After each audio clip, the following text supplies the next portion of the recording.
অসমীয়া জাতিৰ হৃদস্পন্দন অসমীয়া জাতিৰ এই সময়ৰ আটাইতকৈ জনপ্ৰিয় শিল্পী আৰু আমাৰ যুৱ সমাজৰ হাৰ্টথ্ৰব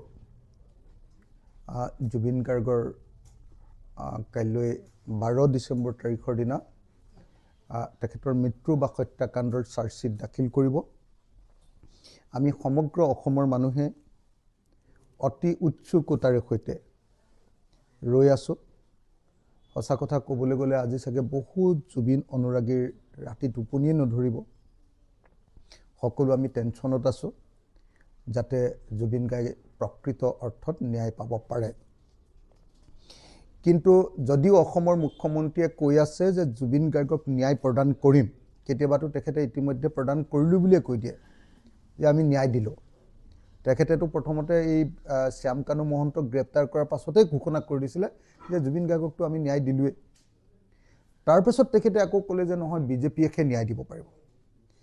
এতিয়া জুবিন গাৰ্গৰ ন্যায়ৰ কথাটো ওলালেই আমাৰ হিমন্ত বিশ্ব শৰ্মাই 7টামান জাপ মাৰি দিয়ে।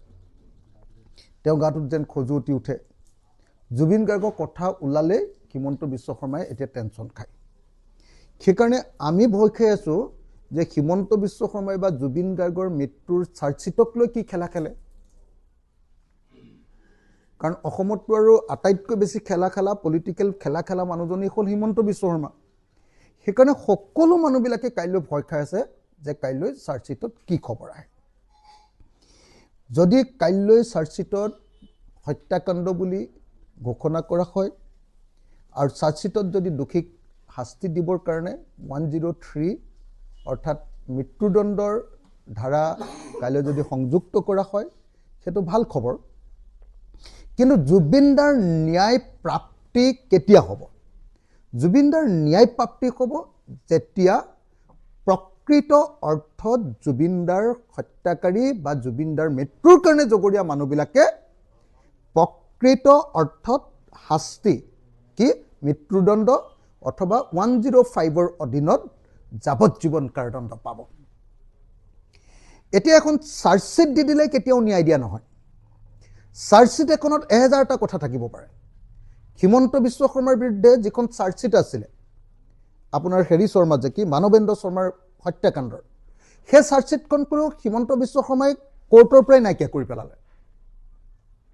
হিমন্ত বিশ্ব শৰ্মাৰ পইচা তোলাৰ যিখন চাৰ্জশ্বিট আছিলে, গুৱাহাটীত যে ইঞ্জিনিয়াৰ দাসৰ পৰা যে মানে আলফা বুলি পইচা তুলিছিলে, তাৰ যিখন চাৰ্জশ্বিট আছিলে সেইখনো চাৰ্জশ্বিট তেওঁ কোৰ্টৰ পৰাই নাইকিয়া কৰি পেলালে। গতিকে চাৰ্জশ্বিট এখন দিয়াটোৱে শেষ কথা নহয়। ন্যায় পাবৰ কাৰণে আটাইতকৈ ইম্পৰ্টেণ্ট কথাটো হ'ল যে চাৰ্জশ্বিটৰ লগত চাৰ্জশ্বিটত উল্লেখ কৰা অভিযোগবিলাক প্ৰমাণ কৰিবৰ কাৰণে কিমান ষ্টেটমেণ্ট দিব পাৰিছে, কিমান এভিডেন্স দিব পাৰিছে, এভিডেন্স তথ্য প্ৰমাণ, আৰু কিমান ডকুমেণ্টছ তাত দিব পাৰিছে। এতিয়া এটা হত্যাকাণ্ড বা মৃত্যুৰ প্ৰকৃত এভিডেন্সটো কি? প্ৰকৃত এভিডেন্সটো হ'ল প্লেচ অফ অকাৰেঞ্চ বা য'ত ঘটনা ঘটিছে তাত গৈ তদন্ত কৰি তাৰ পৰা তথ্যসমূহ সংগ্ৰহ কৰা। কিন্তু দুৰ্ভাগ্যবশতঃ আমাৰ জুবিনদাৰ মৃত্যুৰ যি ঘটনা সেই ঘটনাৰ তথ্য সংগ্ৰহ কৰিবলৈ IO যোনে তথ্য আনে, ইনভেষ্টিগেটিং অফিচাৰ বা তদন্তকাৰী বিষয়া অথবা CIO চিফ ইনভেষ্টিগেটিং অফিচাৰ, তেওঁলোক এবাৰো এতিয়ালৈকে ছিংগাপুৰলৈ যোৱা নাই। সেইকাৰণে মই বাৰম্বাৰ কৈ আছোঁ যে নগৈ গড়গাঁৱৰ বাতৰি কেতিয়াও কোৰ্টৰ কেছত দিব নোৱাৰি। কোৰ্টৰ কেছত যদি সঁচাকৈ দোষী সাব্যস্ত কৰিব লাগে দোষী হিচাপে, তেতিয়াহ'লে সঁচা-সঁচি তথ্য প্ৰমাণ, সঁচা-সঁচি ডকুমেণ্ট আৰু সঁচা-সঁচি ষ্টেটমেণ্ট দিব লাগিব। কিন্তু সেই কামটো এতিয়ালৈকে কৰা নাই। সেইকাৰণে মই বাৰম্বাৰ কৈ আছোঁ যে কাইলৈ চাৰ্জশ্বিটখন দিয়ক।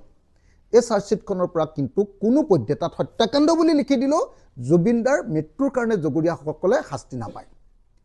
যেতিয়ালৈকে ছিংগাপুৰত গৈ তদন্ত কৰি তাৰ পৰা এভিডেন্স, তাৰ পৰা ডকুমেণ্টছ আৰু তাৰ পৰা ষ্টেটমেণ্ট নানে। সেইকাৰণে মই ভাবোঁ যে দ্বিতীয়খন চাৰ্জশ্বিট দিব লাগিব ছিংগাপুৰলৈ গৈ। ছিংগাপুৰলৈ গৈ ছেকেণ্ড পাৰ্টৰ চাৰ্জশ্বিটখন দিব লাগিব। সেইকাৰণে মই কাইলৈ চাৰ্জশ্বিটখনক পাৰ্ট 1 চাৰ্জশ্বিট বুলি কৈছোঁ। ছেকেণ্ডখনক আচলতে এনেকৈ চাৰ্জশ্বিট দিবই নাপায়। এনেকৈ যিটো চাৰ্জশ্বিট দিছে এইটো হ'ল একেবাৰে ঘটনাটো পৰা দোষীক বচাবৰ কাৰণে দিয়া চাৰ্জশ্বিটে হয় আচলতে।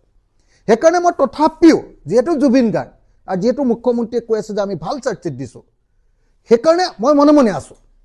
কিন্তু যদিহে আচলতে জুবিন গাৰ্গৰ হত্যাকাৰীবিলাকক ধৰিব লাগে, প্লেচ অফ অকাৰেঞ্চ ছিংগাপুৰলৈ গৈ তদন্ত কৰিব লাগে। ছিংগাপুৰৰ যিটোপা সাগৰত যিখন সাগৰত যিটোপা পানীত পৰি জুবিনদাৰ মৃত্যু হ'ল, সেই পানীটোপা নোচোৱাকৈ, সেই পানীটোপা চাবলৈ নোযোৱাকৈ, তাত তদন্ত নকৰাকৈ, তাত স্কেটছ পেন নৰাকাকৈ, তাৰ মানুহৰ ষ্টেটমেণ্ট নোলোৱাকৈ, সাগৰৰ সেই জাহাজৰ ইয়াতখনৰ কেপ্টেইনজনক ননাকৈ, তেওঁৰ ষ্টেটমেণ্ট নোলোৱাকৈ, আৰু তাৰ সেই জাহাজখনৰ ভিডিঅ'বিলাক অথেণ্টিকেটেড কৰি, CCTVৰ কেমেৰাবিলাক অথেণ্টিকেটেড কৰি তাৰ পৰা ননালৈকে, যি টিমে উঠাই লৈ গৈছিলে ৰেস্কিউ টিম, তেওঁলোকৰ ষ্টেটমেণ্ট নোলোৱাকৈ আৰু ডকুমেণ্টছবিলাক সংগ্ৰহ নকৰাকৈ, যেনেকৈ ধৰক কি ডকুমেণ্টছ, যে সেই জাহাজখনৰ সাঁতুৰিবৰ কাৰণে এটা পাৰ্মিশ্যন ল'ব লাগে, এখন ফৰ্ম ফিল আপ কৰিব লাগে। সেই ফৰ্ম ফিল আপখনত জুবিন দাই তেওঁৰ বেমাৰ আছে বুলি লিখি দিছিলে নে নাই, সেইটো ডকুমেণ্ট বুলি কয়। সেই ডকুমেণ্টটো ননাকৈ কেতিয়াও এই মৃত্যুৰ কাৰণে জগৰীয়াসকলক কেতিয়াও ফাঁচি দিব নোৱাৰে। এই কাম নকৰাকৈ যিটো চাৰ্জশ্বিট দিছে ছিংগাপুৰলৈ নোযোৱাকৈ, এই চাৰ্জশ্বিটটো ডেফিনেটলি এইটো এটা অসম্পূৰ্ণ চাৰ্জশ্বিট। আৰু যদি অকল এই চাৰ্জশ্বিটটোৱে দিয়ে, তাৰ পাছত যদি চাৰ্জশ্বিট নিদিয়ে, তেতিয়াহ'লে এই চাৰ্জশ্বিটটোক মই ক'ম ভুৱা চাৰ্জশ্বিট। কিন্তু যদি এইটো চাৰ্জশ্বিট দিয়ে, আকৌ এবাৰ চাৰ্জশ্বিট দিয়ে, 2বাৰ 3বাৰ দি চাৰ্জশ্বিট দি যদি কৰি দিয়ে, তেতিয়াহ'লে মই ক'ম যে নাই, ঠিকে আছে বাৰু, এইটো খণ্ড 1 চাৰ্জশ্বিট। সেইকাৰণে মই আজিৰ দিনটোত অসমৰ মুখ্যমন্ত্ৰী ডাঙৰীয়াৰ প্ৰতি আহ্বান জনাইছোঁ, মুখ্যমন্ত্ৰী ডাঙৰীয়া আমাক আভুৱা নাভাৰিব। কাৰণ 6 মাহৰ পাছত আমি অসমৰ মানুহ চবেই গম পাই যাম আপুনি কি কৰিছে। কাৰণ 6 মাহৰ পাছত ইলেকশ্যন শেষ হোৱাৰ লগে লগে যেতিয়া কোৰ্টত কেছ আৰম্ভ হ'ব, চাৰ্জ ফ্ৰেম কৰিব যিদিনা, সেইদিনাই আপুনি যিধৰণে তদন্ত কৰিছে, এই তদন্তটোত অকল হত্যা যদি কৰিছে তাৰ মটিভটো কি উদ্দেশ্যত, টকা ল'বৰ কাৰণে হত্যা হৈছে নেকি, এইটোহে তদন্ত কৰি আছে। হত্যাকাণ্ডটোৰ তদন্ত এতিয়ালৈকে হোৱা নাই আৰু তাৰ চাৰ্জশ্বিট বনাব ইয়াত বহি নোৱাৰে। দ্বিতীয় কথা, মই বাৰম্বাৰ কৈ আছোঁ যে ছিংগাপুৰৰ পৰা তথ্য আনিবলৈ হ'লে কোৰ্টৰ জৰিয়তে লেটাৰ্ছ ৰগেটৰী বা লেটাৰ অফ ৰিকুৱেষ্টৰ জৰিয়তে আনিব লাগিব, কোৰ্টৰ জৰিয়তে। মুখ্যমন্ত্ৰীয়ে কৈছে যে নহয়, অকল MLAT বুলি যিখন চুক্তি আছে, সেই চুক্তিৰ অধীনত হেৰিয়াৰ পৰা তথ্য আনিলে হ'ল। মাদ্ৰাছ হাইকোৰ্টে স্পষ্টকৈ কৈ থৈছে যে সেই তথ্য তেনেকৈ আনিলে নহ'ব, MLATৰ জৰিয়তে আনিলেও নহ'ব, যদি সেই লেটাৰ্ছ ৰগেটৰী দি অনা নহয়। ঠিক আছে, সেইকাৰণে মই স্পষ্টকৈ আপোনালোকক ক'ব খুজিছোঁ যে যিটো কেছত ছিংগাপুৰ গভৰ্ণমেণ্টে কৈছে যে ছিংগাপুৰত যিটো ঘটনা ঘটিলে জুবিন গাৰ্গ, সেই ঘটনাটোত কোনো ফাউল প্লে নাই, তাত কোনো বেমেজালি হোৱা নাই, হত্যাকাণ্ড হোৱা নাই, গণ্ডগোল নোহোৱাকৈ অকল পানীত ডুবিহে মৰিছে নিজে নিজে, এই বুলি ইতিমধ্যে ছিংগাপুৰে মানে আপোনাৰ প্ৰাথমিক প্ৰতিবেদন দি থৈছে। তাৰপিছত ছিংগাপুৰৰ পৰা যদি তথ্যও আনে, তাৰ পৰা কি শাস্তি হ'ব আপুনি কওক? ইয়াত একো তদন্তই কৰা নাই, কৈছে যে ছিংগাপুৰৰ পৰা আমি ডাইৰেক্টলি গভৰ্ণমেণ্টৰ পৰা তথ্য আনিম। গভৰ্ণমেণ্টে কৈ দিলে যে তাত হত্যাকাণ্ড হোৱাই নাই, তেতিয়াহ'লে সেই তদন্তৰ পৰাতো আমাৰ একো লাভ নহ'ব। কথাটো বুজিছে নাই বা? যুক্তিটো বুজি পাব লাগিব অসমীয়া মানুহ। সেইকাৰণে মই ভাবোঁ যে অসমৰ মুখ্যমন্ত্ৰীয়ে অকল গা বচাবৰ কাৰণে 2026 চনৰ নিৰ্বাচনৰ কাৰণে খৰধৰ কৰি এনেই ছিংগাপুৰলৈ নোযোৱাকৈ এনেই এখন চাৰ্জশ্বিট দিছে।